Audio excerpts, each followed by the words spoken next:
Hoy como ayer, es Jesús que camina con su pueblo y se acerca como uno.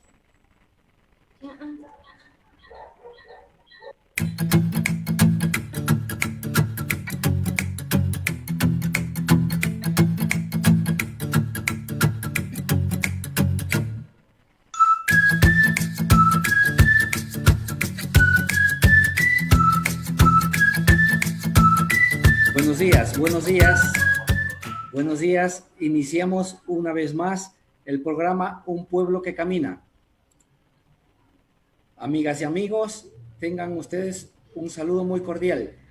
Este es un espacio radial de los movimientos laicales de la diócesis de La Tacunga, donde se comparten reflexiones, motivaciones y el estudio del catecismo de la Iglesia Católica. Se transmite todos los sábados desde las 11 a 12 horas a través de Radio La Tacunga, Estéreo La Tacunga y por las redes sociales, bajo la conducción de su amigo y servidor Juan Zorrilla. Nuestra audiencia puede preguntar al teléfono 032-813-708 o por WhatsApp al 0997-766-267 o por las redes sociales. Bienvenidos todos.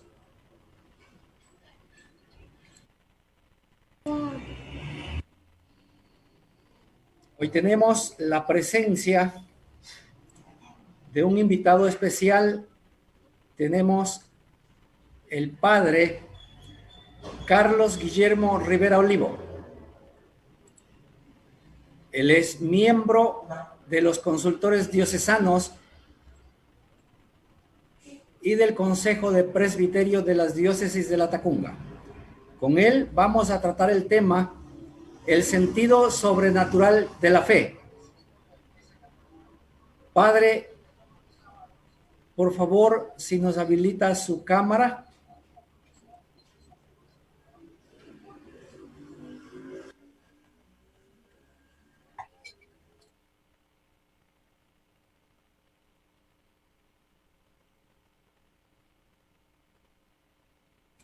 Buenos días, Padre Guillermo.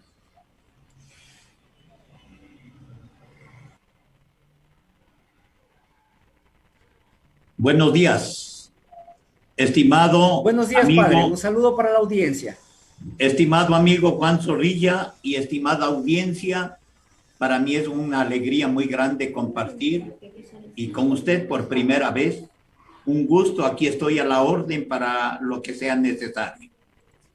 Saludo a todos, les doy la bienvenida a este hermoso programa de los seglares que se interesan por las cosas de Dios y porque aman a la iglesia. Nuestras felicitaciones a ustedes, a los seglares. Un saludo a usted y de manera especial a quien es el vicario de la vida seglar, como es el padre Guido Mise. A Guido mi saludo y un abrazo grande. Buenos días. Muchas gracias, muchas gracias. Hoy tenemos el tema, el sentido sobrenatural de la fe. Antes de entrar, vamos a conocer un poco más a nuestro invitado, a quien le vamos a pedir que por favor nos comparta su testimonio de vida, nos comparta su vida desde su formación, cómo se inclinó por la vida sacerdotal y qué experiencias ha tenido hasta este momento. Muchas gracias, con gusto. Yo voy a decir solo muy poquitas cosas y me anticipo, por favor.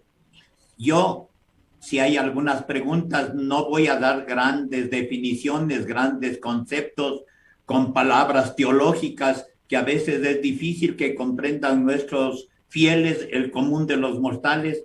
Yo toda mi vida he sido así, con palabritas muy sencillas, con ejemplos muy sencillos, más que con definiciones teológicas. Primero hago esa aclaración. Segundo, yo soy primero oriundo de la Tierra Santa.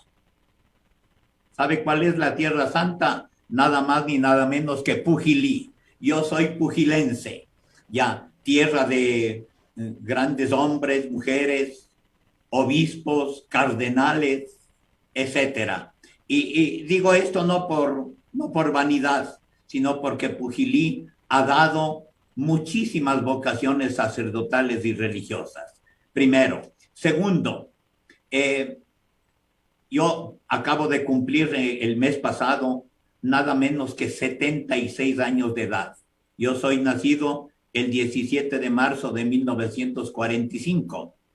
Y usted me hizo una pregunta, ¿cómo se inclinó para la vida sacerdotal? Esto es importantísimo. Y yo atribuyo, en primer lugar, primero es obra de Dios, eso no cabe ni la menor duda. Dios me llamó, como nos ha llamado a muchos, es lo que llamamos la vocación. Pero segundo, Dios me llamó a través de un ambiente. Por favor, el ambiente es fundamental y a veces es decisivo. El ambiente en que uno nació, se crió, creció, se desarrolló. Un ambiente, imagínese usted, hace 76 años atrás, el ambiente era absolutamente distinto del de ahora. El ambiente de fe, un hogar tan cristiano, mis padres tan católicos, yo soy el único varón entre 8 hermanos, todas mis hermanas son mujeres, yo el único varón, y sin embargo, yo sentí por el ambiente en que crecí, de vida cristiana, de oración diaria, del rosario diario, de la oración de la mañana diaria, de la misa dominical infallable, de la misa del Santísimo de los jueves, de la cual era muy devoto mi padre. Mire ese ambiente, eso me favoreció. Tercera cosa que me favoreció a mí para seguir el sacerdocio es porque en Pujilí hubo tantas, pero tantas vocaciones, y yo desde muy chiquitico, desde la escuela, les veía a los seminaristas que venían, por ejemplo, a las vacaciones, y yo me emocionaba y andaba atrás de ellos. Imagínense que en 1959, el 6 de octubre de 1959, de Pujilí, solo de Pujilí, fuimos 16 chicos a primer curso del seminario menor. En el seminario menor, solo de Pujilí, habían 74 seminaristas. Y en el seminario mayor habían 23 seminaristas. Mire esa cuna de vocaciones. Estas tres cosas fundamentalmente que le acabo de decir han influido mucho en mi vocación. A mí me nació eso prácticamente desde cuando tuve uso de razón. Y además porque 2 primos míos, el uno acaba ya de morir, también son sacerdotes, misioneros redentoristas. Ellos también fueron como una motivación para mí. Ellos ya eran más grandecitos y actualmente pues él ya murió, pero somos 4 sacerdotes en el seno de la familia, y tengo también un sobrino, todo el mundo le conoce a Fernando Rodríguez, es mi sobrino también. Así que mire este ambiente bonito de una familia muy sencilla, pobre, humilde, pero una familia llena de fe. Eso motivó para que yo siga el sacerdocio, y le cuento que cada vez vivo más enamorado de mi sacerdocio. Muy pronto, en 2 meses y un poco más, si Dios me da la salud y la vida, cumpliré 49 años de sacerdocio. Yo me ordené sacerdote y soy agradecido con Dios, y después de Dios a mi familia y luego a Monseñor José Mario Ruiz Navas. Él me ordenó sacerdote un 29 de junio de 1972. Han transcurrido 49 años y yo soy muy, pero muy feliz, requete feliz con mi sacerdocio. Eso no quiere decir que en mis 49 años todo haya sido éxitos y felicidad. No, no. Como todo ser humano, he tenido dificultades, he tenido sufrimientos, todo lo que usted quiera, enfermedades, pero mi sacerdocio, gracias a Diosito, está más firme cada día. Eso es lo primero. Interesante, muy lindo su testimonio de vida, padre. Excelente. Muy bien. Continuamos con el programa Un pueblo que camina. Hemos escuchado el testimonio del padre Carlos Guillermo Rivera Olivo, que es miembro de los consultores diocesanos y del Consejo de Presbiterio. Vamos a conocer un poco más de las actividades que realiza. Padre, ¿quiénes son los consultores diocesanos y qué hacen? Muy bien, con gusto. En el derecho canónico está estipulado que en la diócesis el obispo debe estar rodeado primero de un grupo. Lo primero es el Consejo de Presbiterio. Gracias a Dios yo he sido 5 periodos miembro del Consejo de Presbiterio desde el tiempo de Monseñor Ruiz, después también en el tiempo de Monseñor Raúl López y finalmente en el tiempo de Monseñor Victoriano Naranjo. 5 periodos fui miembro del Consejo de Presbiterio y de los cuales todos esos periodos he sido secretario del Consejo de Presbiterio. ¿Qué es el Consejo de Presbiterio? Es más o menos para que nuestros fieles puedan entender, para que nuestra audiencia pueda entender, es más o menos, no es lo correcto, pero para poder entender. Es como el presidente de la República no puede gobernar solito, sino que tiene sus ministros, sus gobernadores, sus jefes políticos, tenientes políticos, etcétera, porque así es. Y en el libro de los Hechos de los Apóstoles nos cuenta la palabra de Dios cómo los apóstoles también solitos no podían hacer todo, nombraron colaboradores que les llamaron diáconos, los 7 primeros diáconos, de entre ellos Esteban, por decir. Bueno, entonces el derecho canónico dice que el obispo debe tener un consejo. El consejo ayuda al obispo a tomar decisiones, y decisiones fundamentales, decisiones que tienen una incidencia grande en la vida de la diócesis. Por ejemplo, le voy a poner como un ejemplo. Un seminarista ya va a ordenarse de diácono y más todavía va a ordenarse de sacerdote. El obispo convoca al consejo para que los miembros den un parecer, ¿sí? No es que decida el consejo, pero da un parecer y el obispo es el que toma las decisiones escuchando al consejo. Ya, primero, ese es el Consejo de Presbiterio. Repito, yo he tenido la alegría de ser 5 periodos en mis 49 años de este consejo, de los cuales he sido siempre el secretario. Segundo, ¿quiénes son los consultores diocesanos? Es otro grupo.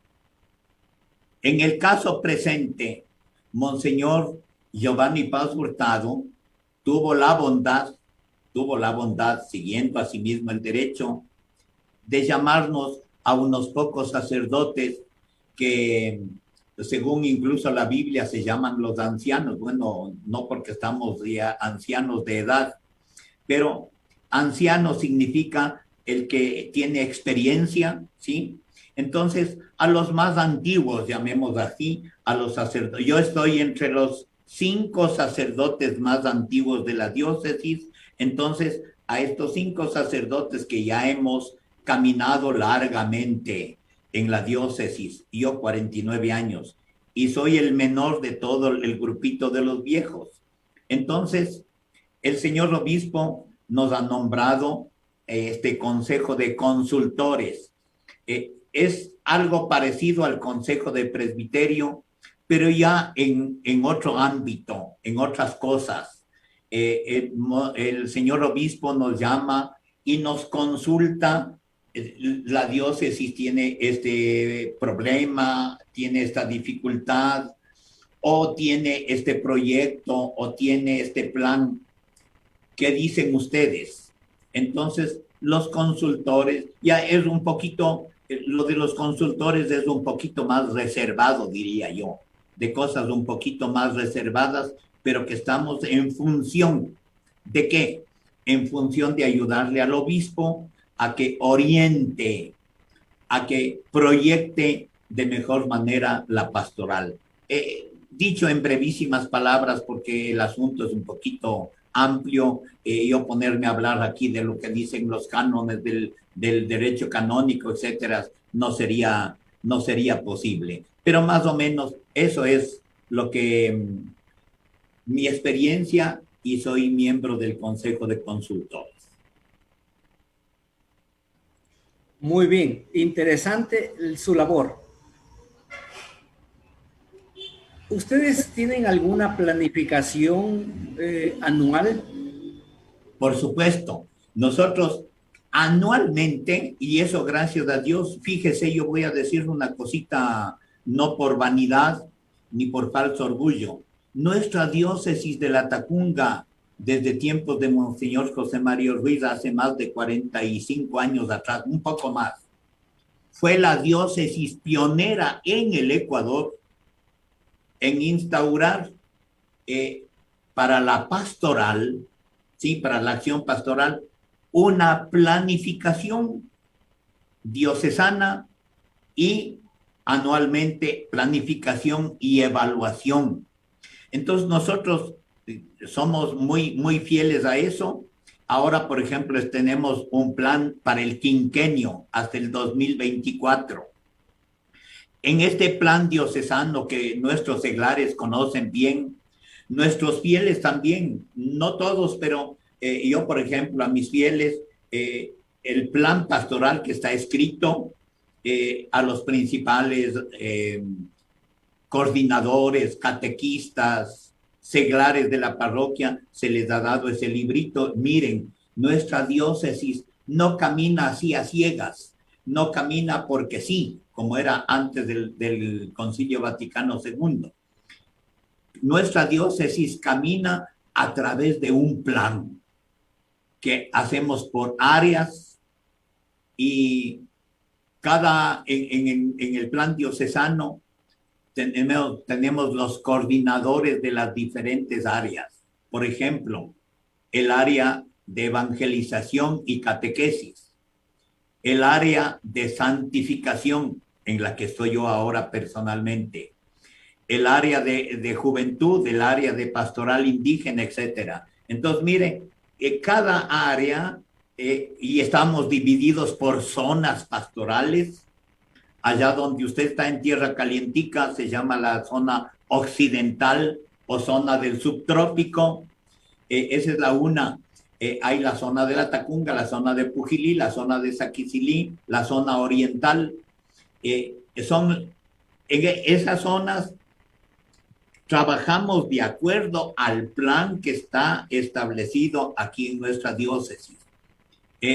Los planes están en las diferentes instancias, ¿no? Ya le he dicho, en la catequesis, en la evangelización, en la juventud, en la liturgia, en la pastoral indígena, en la pastoral social. Mire, esa amplia gama de cosas, y todo eso está planificado, no es que cada uno marcha como quiera por su lado. Esa es la planificación diocesana, y se planifican todas las actividades con fechas, con lugares, etcétera, etcétera, todo bien planificadito. Así es, así marchamos. Muy bien, muy bien. Vamos a una pausa comercial y retornamos en un minuto. Gracias. Inicio del espacio publicitario. La voz de un pueblo en marcha, 11 horas, con 22 minutos. Fin del espacio publicitario.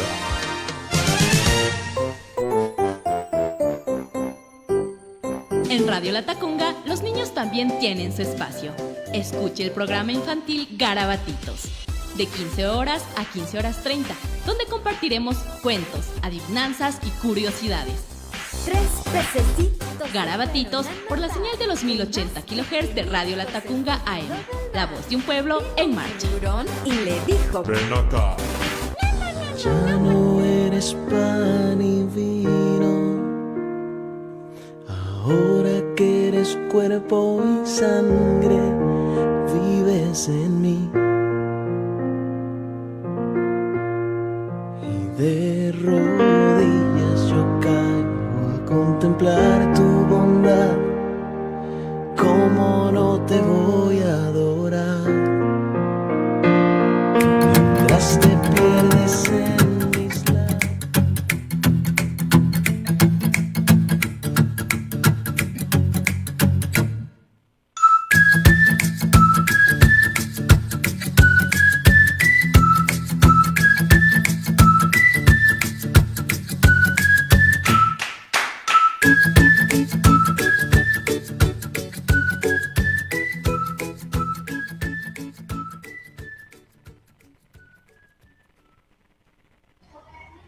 Continuamos con el programa Un Pueblo que Camina.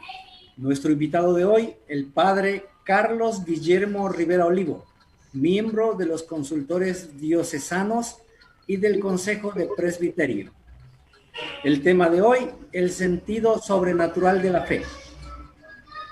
Para iniciar con el análisis de este tema, vamos a iniciar con la cita bíblica que nos corresponde, que dice Marcos capítulo 16 versos 15 y 16, que dice así: y les dijo, id por todo el mundo y proclamad la buena nueva a toda la creación. El que crea y sea bautizado se salvará, el que no crea se condenará. Como el tema de hoy es el sentido sobrenatural de la fe, Padre, ¿nos puede dar una explicación general de este tema? Con mucho gusto. Como voy a ratificar, yo no voy a decir con palabras técnicas, sino de forma muy sencilla. Nosotros tenemos, gracias a Dios, desde hace 50 años atrás, diría, en el tiempo del Papa Juan Pablo II, ahora San Juan Pablo II, que se elaboró el Catecismo de la Iglesia Católica, donde incluso en la introducción dice claramente: conservar el depósito de la fe es la misión que el Señor confió a su Iglesia y que ella realiza en todo tiempo. La cita bíblica que acabamos de escuchar y que también está como un poquito más amplia en el capítulo 28, versículo 16 al 20 de San Mateo, está igualito la misma cita de Marcos. ¿Qué dijo Jesús a los discípulos? Vayan por todo el mundo. Mirarán que aquí hay que conjugar 4 verbos y en imperativo, 4 verbos. 1, vayan, es decir, les envía, son misioneros. 2, hagan, y aquí está la acción pastoral, ¿no es cierto? Hagan. ¿Qué quiso Jesús que hagan? Que todos los pueblos sean mis discípulos. ¿Qué es el discípulo? Es el que sigue al maestro y hace lo que el maestro le enseña. Vayan y hagan. Entonces, lo que Dios quiere es que todos le sigamos. Pero, ¿a través de qué? Bautícenles. El bautismo es, yo a veces suelo tomar unos ejemplitos, no sé si estén correctos. El bautismo es como la cédula de identidad, ¿sí? ¿Cómo se sabe quién es el seguidor de Jesús? Es el bautizado. Ya, bautícenles. Y el último verbo, importantísimo, precisamente por esto es lo del catecismo de la Iglesia Católica. Vayan, hagan, bauticen, y cuarto verbo, y enséñenles, enseñen. Por eso es que cuando se elaboró este hermoso catecismo, repito, dice, conservar el depósito de la fe. ¿Dónde está el depósito de la fe? Solo en la Iglesia Católica. Conservar el depósito de la fe es la misión que el Señor confió a su Iglesia. Ojo, a su Iglesia, no confió a otros. Y que ella realice en todo tiempo. Muy bien. de feliz memoria el Papa Juan XXIII. Tenía como propósito, cuando convocó al concilio, el deseo de hacer presente la misión apostólica y pastoral de la iglesia, de hacer presente. O sea, lo que les mandó Jesús a los discípulos, tenemos que hacer presente hoy y aquí y en todos los tiempos. Hacer presente a Jesús. Ya.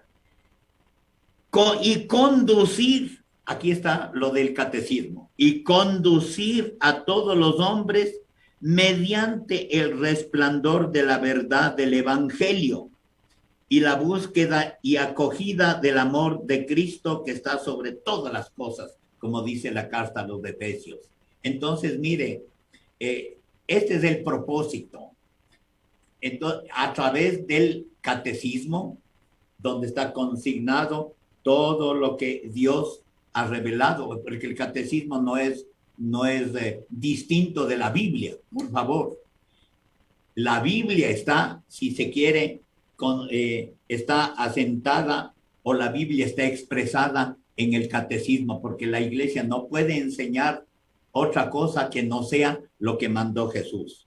Entonces, así resumiría yo esta partecita que usted me pregunta. El propósito de la iglesia es conservar intacta la fe, cumpliendo el mandato que nos dice Jesús. Entonces, los padres del sínodo, los obispos, cuando se reunieron, expresaron, y dice así concretamente, el deseo de que fuese redactado un catecismo o comprendido de toda la doctrina católica, tanto sobre la fe como sobre la moral. Mire que es importantísimo. Luego no es simplemente unas cuantas cositas de aprenderse de memoria, como a veces el común de los mortales puede entender. Voy a mandar a mi hijito al catecismo, deme un librito que se aprenda así más o menos, tómele el examen y hágale la primera comunión. Ese es un poquito lo que ha quedado en la mente de mucha gente. Y el catecismo no es eso. El catecismo es esto, que tenemos que entender que la doctrina católica versa sobre la fe y sobre la moral. Ahora bien, mi querido Juanito, hay que entender esto, si me permite. Mire dónde estamos ahora. No es que yo haga un juicio ni cosa por el estilo, pero estamos viendo.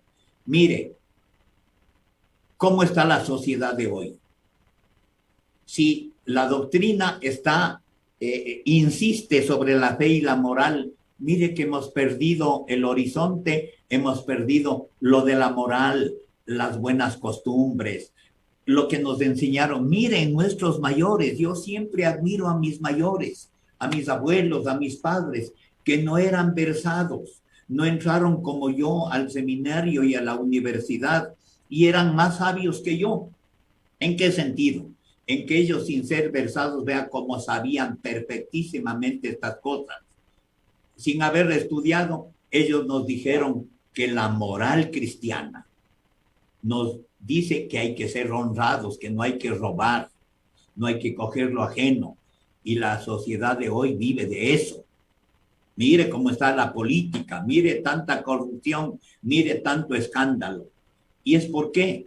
Porque al catecismo no, a la hora de la verdad, solo no, como que nos sirve solamente para hacer la primera comunión y no tanto por fe, sino por la fiesta que está organizada. ¡Qué equivocación más grande! Eso es una pena, porque estamos viendo que cada año en las parroquias hacemos primeras comuniones y sobre todo confirmaciones.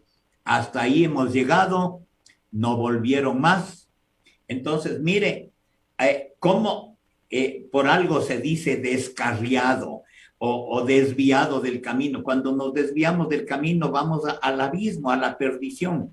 Entonces ya no hay moral, ya no hay ética. Y lo que, mire, a mí, por ejemplo, mi papá y mi mamá, cómo me insistieron sin ser teólogos, me dijeron la gran verdad.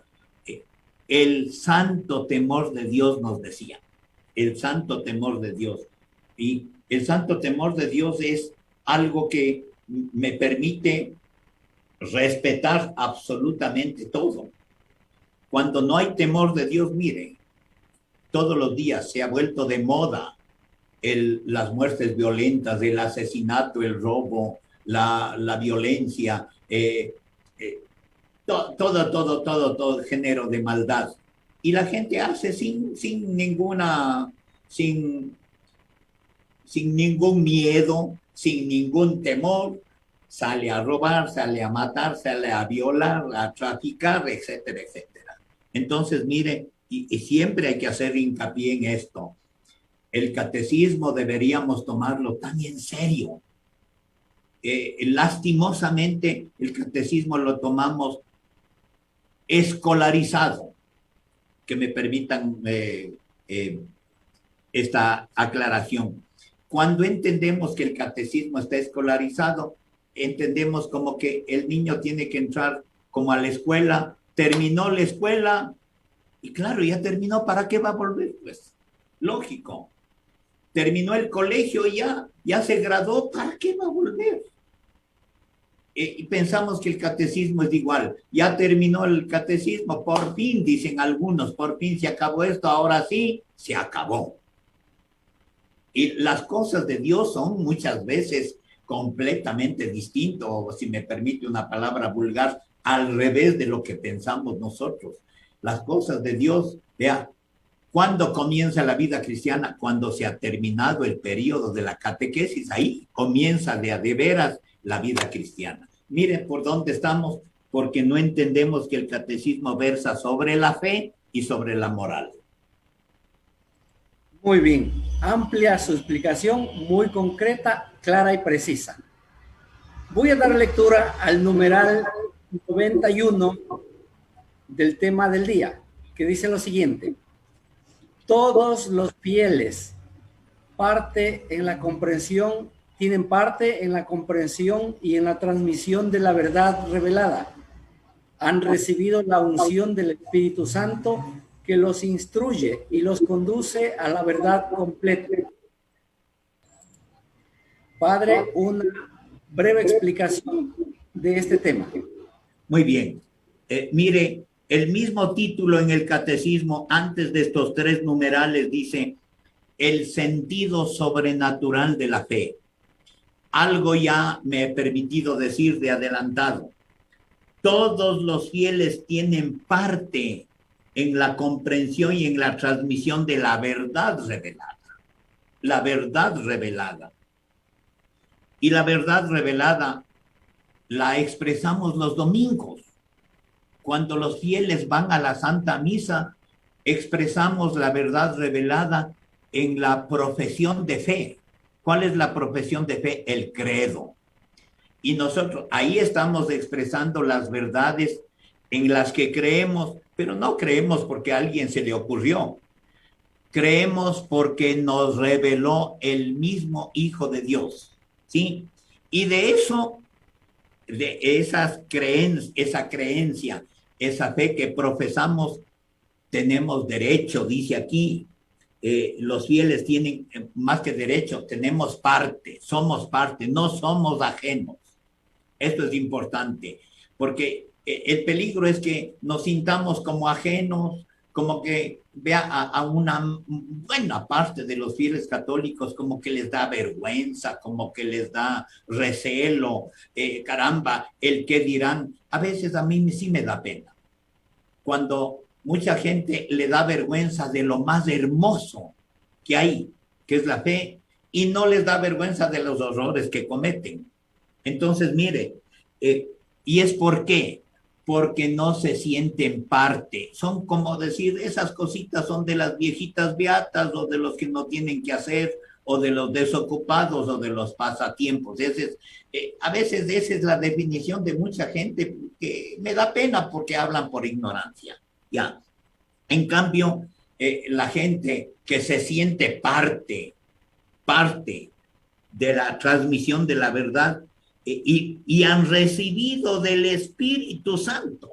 Entonces, oiga, pero ¿para qué hemos sido bautizados? Ahí recibimos al Espíritu Santo. Y cuando ya fuimos ya jóvenes, con conocimiento, el día de la confirmación somos conscientes de que recibimos al Espíritu Santo. Lastimosamente, y vuelvo a insistir, en la confirmación deberíamos estar tan felices de esto, pero qué pena que la gente en la misma ceremonia está volando.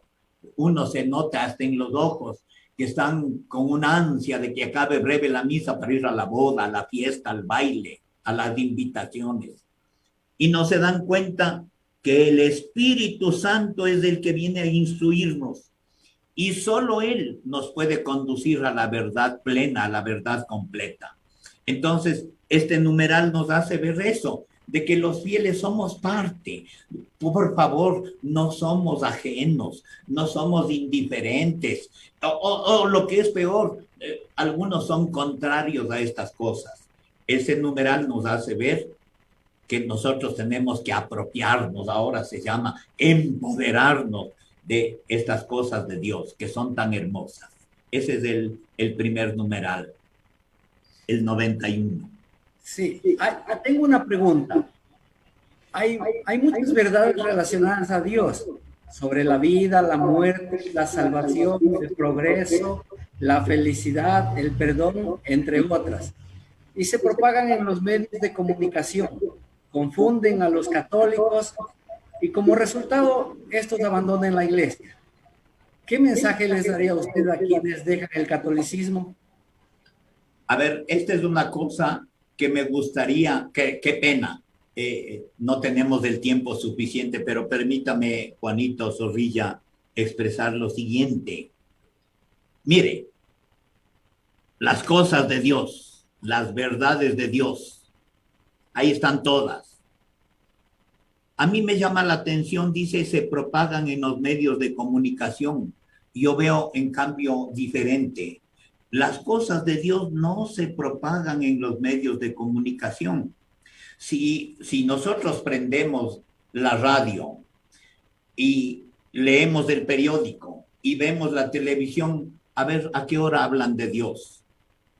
¿No es cierto? Entonces, aquí no, discúlpeme, no estoy de acuerdo que las cosas de Dios se propaguen en los medios de comunicación. Dice, confunden a los católicos. Ah, eso sí. A ver, entonces, yo a los que se han apartado de la iglesia, con todo el cariño, les siento mucho. Les doy el pésame. ¿Por qué? Voy a poner como ejemplo clarito. Voy a poner lo que dice, por ejemplo, el libro de los números de la Biblia en el capítulo 21, versículos 4 al 9. ¿Qué dice? El pueblo de Israel juró, hizo una alianza, hizo un pacto con Dios en 3 términos. 1, cuando Dios le dijo, Israel, yo quiero hacer una alianza contigo. Ya. Pero, ojo, yo soy el único Dios, fuera de mí no hay otro. ¿Aceptas tú? Sí, Señor, tú eres el único Dios. Muy bien, entonces hagamos el pacto. Y para que el pacto tenga sentido, aquí tienes los mandamientos. Cúmplelos y serás feliz. Muy bien, ahí está hecho el pacto que llamamos la alianza. Ya. ¿Qué sucedió?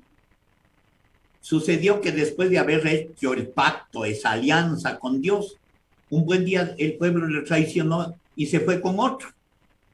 ¿Sí? Juró y le dijo, Señor, tú eres el único Dios, no hay otro Dios fuera de ti.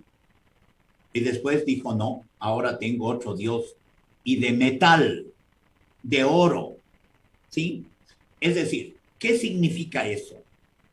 Que el pueblo le traicionó a Dios. Le traicionó.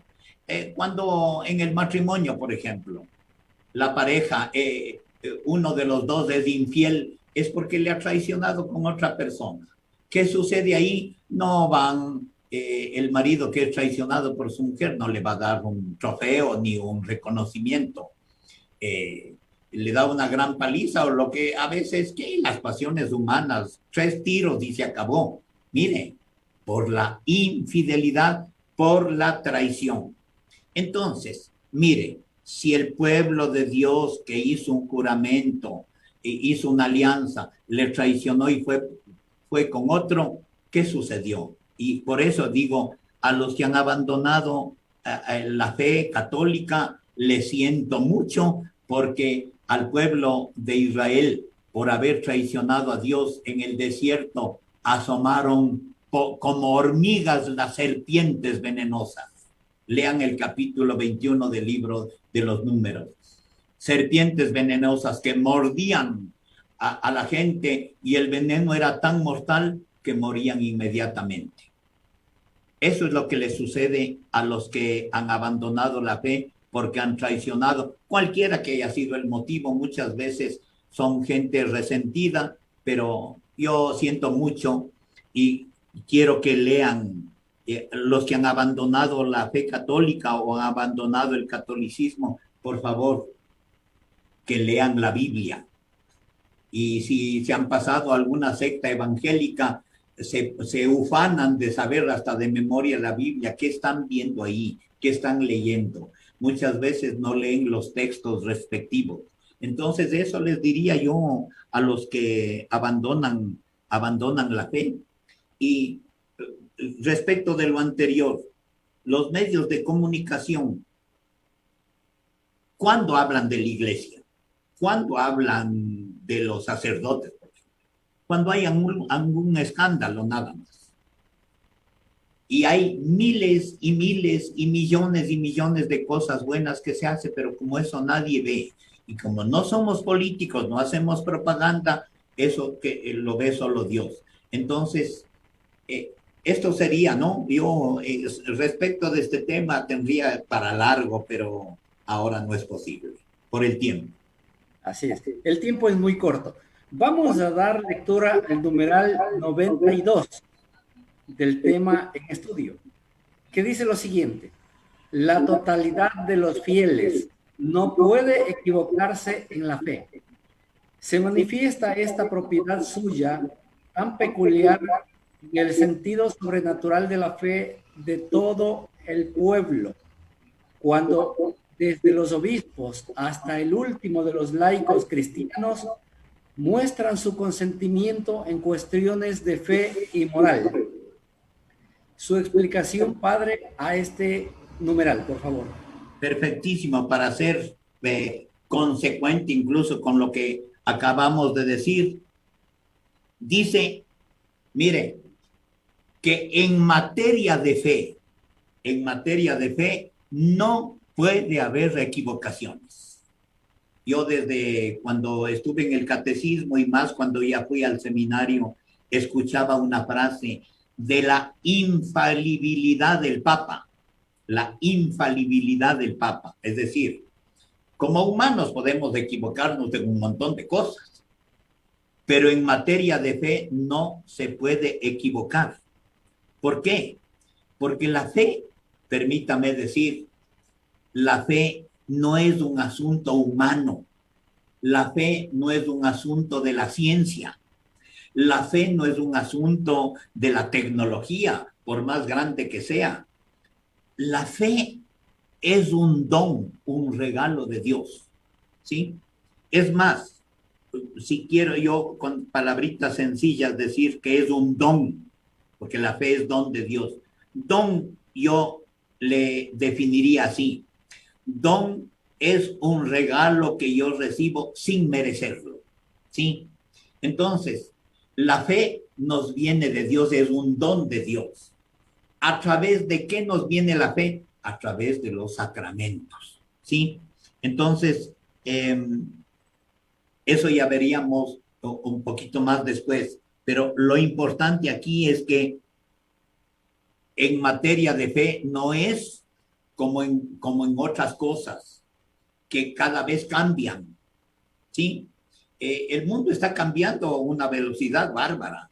Cuando yo era pequeño y hasta cuando entré al seminario, los cambios eran pero tan lentos, que imagínense los siglos que pasaron desde el concilio anterior al concilio Vaticano II, y la iglesia ha caminado siglos así.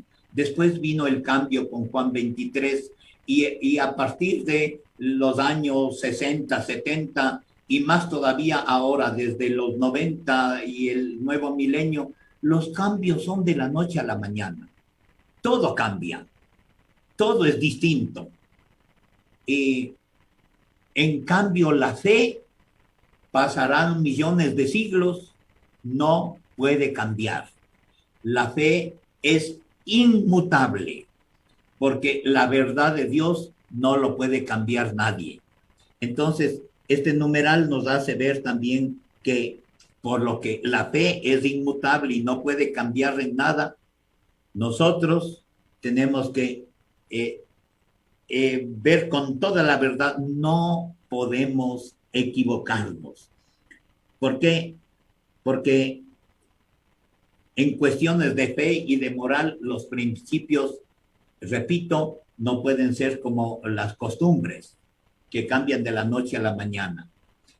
Eso nos hace ver, querido Juanito, este numeral. Muy bien. Le recordamos a nuestra audiencia que estamos en el programa Un Pueblo que Camina. Nuestro invitado, el padre Carlos Guillermo Rivera Olivo, miembro de los consultores diocesanos y del Consejo de Presbiterio, nos está explicando ampliamente el tema, el sentido sobrenatural de la fe. Nos vamos a una pausa comercial y regresamos en un minuto. Inicio del espacio publicitario. La voz de un pueblo en marcha, 11 horas, con 49 minutos. Su hijo no es un adulto en miniatura. La atención e intervención médica es diferente. Doctor Luis Figueras, especialista en pediatría y cirugía pediátrica. Atiende enfermedades pediátricas, control de peso y desarrollo en los niños. Operación de hernias de todo tipo, de ombligo o inguinales, lunares, hernias del testículo, testículos defectuosos, altos, retráctiles o con quistes, varicóceles, fimosis o altracciones del prepucio o emergencias quirúrgicas. Le esperamos en Avenida Atahualpa y Quito, frente a la Unidad Educativa Gabriela Mistral, sector Elías. Atención, sábados de 9 a 16 horas, domingos hasta el mediodía. Lunes a viernes en el Cantón Sicchos. Citas y urgencias al 098-8302-880. Doctor Luis Figueras, especialista en pediatría y cirugía pediátrica. Cuidad la salud de los chicos con cariño y dedicación. Fin del espacio publicitario. Eres pan y vino, ahora que eres cuerpo y sangre, vives en mí.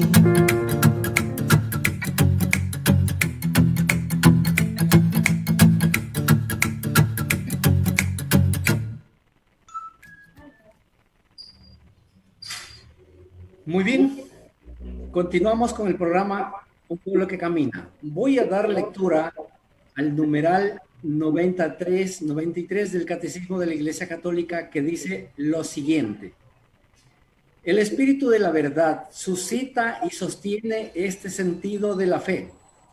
Con él, el pueblo de Dios, bajo la dirección del magisterio, se adhiere indefectiblemente a la fe transmitida, a los santos, de una vez para siempre, la profundiza con un juicio recto y la aplica cada día más plenamente en la vida.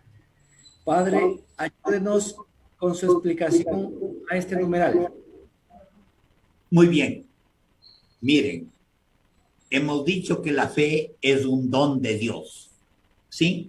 No es ni siquiera una opción que si quiero, tomo, si no quiero, no tomo. No. Si la fe es un don de Dios, como no es cuestión humana, los humanos fallamos, los humanos tenemos límites. Aquí hay que darnos cuenta que el Espíritu Santo es el que sostiene la fe de la Iglesia. Sin el Espíritu Santo nosotros seríamos nada, nos daríamos polvo. El Espíritu Santo es el que con sus 7 sagrados dones, solo Él nos puede sostener. Cuando Jesús le entregó a Pedro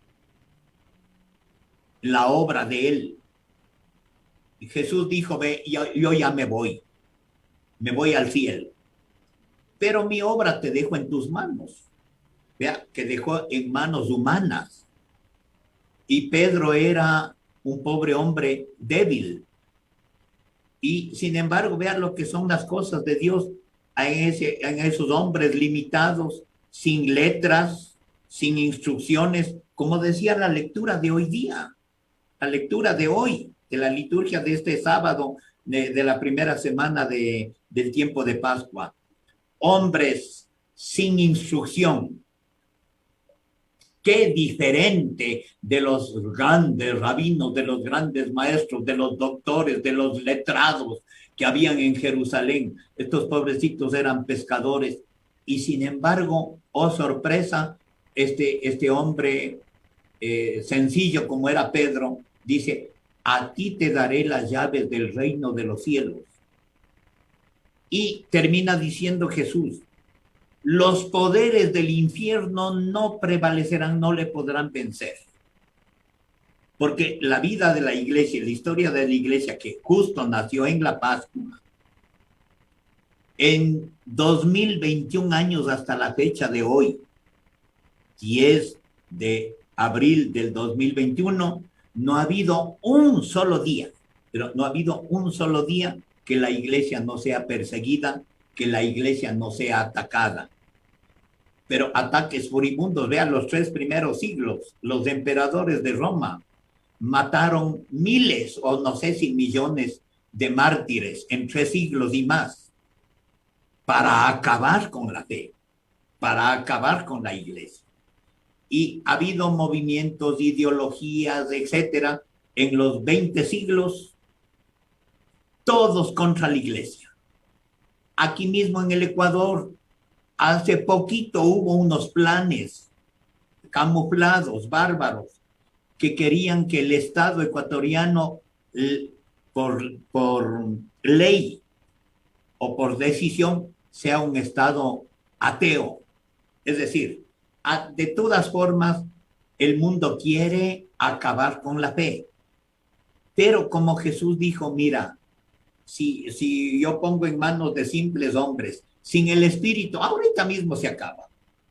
Entonces vino el Espíritu Santo en Pentecostés y esos hombres sin instrucción, sin preparación, llenos del Espíritu Santo, hablaron con una claridad, con un aplomo. Y sigue el libro de los Hechos de los Apóstoles, que es hermosísimo. Estos 50 días que va a durar la Pascua, se lee diariamente el libro de los Hechos de los Apóstoles y vemos como ellos, con qué aplomo, hablaron de las cosas de Dios sin miedo, sin temor, sin ninguna vergüenza, con claridad. ¿Pero por qué?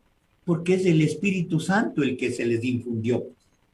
Entonces, este numeral 93 dice que el pueblo de Dios, bajo la guía del magisterio, el magisterio es el Papa, los obispos, los teólogos, todos estos, los santos padres que han elaborado toda esta doctrina, estamos bajo la inspiración del Espíritu Santo. Entonces, eso es lo que tenemos que tener en cuenta, porque hay gente que dice, la iglesia está de bajada, la iglesia ya se va a acabar, la iglesia por esto y por esto. Pero nadie se da cuenta y nadie habla y nadie dice, no señor, en mi iglesia habrá escándalos, en mi iglesia habrá malos ratos, como decimos, pero el Espíritu Santo que hemos recibido en el bautismo y en la confirmación es el que nos sostiene. Padre, tenemos una pregunta de la audiencia. Nos preguntan, dice, muchas veces la experiencia de Jesús resucitado puede ser un accesorio en la vida del creyente. ¿Cómo lograr que se haga vida en nosotros la experiencia de Cristo muerto y resucitado por nosotros? Muy bien, hay experiencias a diario, ¿sí? A diario. Y yo voy a terminar para contestar también esta pregunta les agradezco a los fieles. Mire, la iglesia de Dios, que somos nosotros, el pueblo de Dios, asistidos por el Espíritu Santo, bajo el magisterio de la Iglesia, y por eso es que hemos dicho la primera pregunta que es el Consejo de Presbiterio, etcétera. Todo eso es el magisterio de la Iglesia. Muy bien. En tiempos difíciles como ahora, fíjese, yo me admiro que hay dos cosas contradictorias en este año de la pandemia. Yo me ilusioné que la gente por la pandemia va a volverse a Dios. Sí, muchos se volvieron a Dios, pero otros están en contra. Pensar que si hay gente que dice yo ahora no creo en Dios porque Dios no me da plata, porque yo no tengo trabajo, como que Dios es el que tiene que estar haciendo todo eso como obligación. Entonces, otros, por resentimientos, porque no se les ha complacido según han querido, porque a veces la gente piensa que hay que complacerles en todo y a veces uno con toda la educación, con toda la altura, tiene que decirles no y se resienten y dicen yo por eso pierdo la fe. Y el cura es uno de los culpables de que yo pierda la fe. Pongo un ejemplo.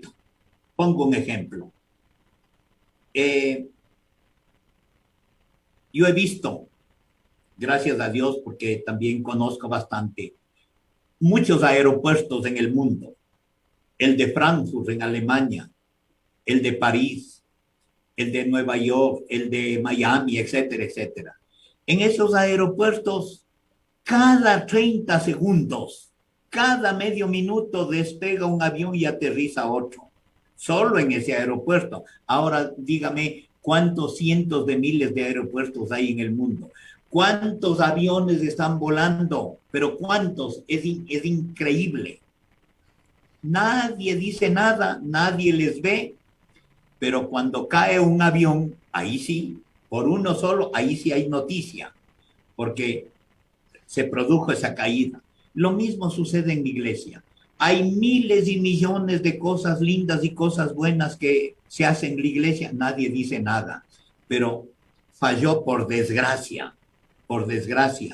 Falló, por ejemplo, un sacerdote, que cierto es que ha habido escándalos. Por ese uno, ahí sí hay noticia, ahí sí habla todo el mundo, ahí sí están los medios de comunicación, ahí sí están para condenar, y no debería ser así. La caridad cristiana, la verdadera caridad, es la que nos dice que no es que hay que cerrar los ojos y hacerse de la vista gorda, no. Los cristianos, y vea estos días de Pascua, qué bonito cómo vivieron los primeros cristianos. A la pregunta que me hicieron, el secreto es amarnos, ámense. ¿Y cómo les identificaron quiénes son los discípulos? Porque se amaban, porque eran solidarios. Hay que leer el capítulo 2, versículos los versículos 2, capítulo 2 del libro de los Hechos de los Apóstoles, ¿sí? 42, 47. ¿Qué dice ahí? Muy bien. Sí, que se amaban y vivían en común. Eso es lo que tenemos que hacer ahora, mi querido Juanito. Muy bien, estamos terminando el programa. Le agradecemos mucho al padre Guillermo Rivera, a toda nuestra amable audiencia que nos escucha por radio AM y FM, Radio La Tacunga, a todas las personas que se conectaron por el Facebook y nos saludaron al padre. Muchísimas gracias, padre. En 10 segundos, denos la bendición para finalizar el programa. Muchas gracias. Muy agradecido y esperando que todos los cristianos católicos acojamos el catecismo. Que Diosito les bendiga. Felices Pascuas para todos. La bendición de Dios Todopoderoso, Padre, Hijo y Espíritu Santo, descienda sobre ustedes y les acompañe siempre. Amén. Felicidades, buenas tardes a todos. Muchas gracias. Hasta la próxima. A usted, Juanito.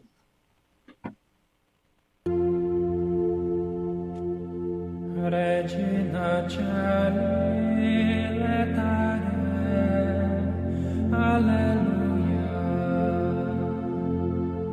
En este tiempo pascual en el que nos encontramos, rezamos el Regina Caeli. En el nombre del Padre, y del Hijo, y del Espíritu Santo. Amén. Alégrate, Reina del Cielo, aleluya. Porque el que mereciste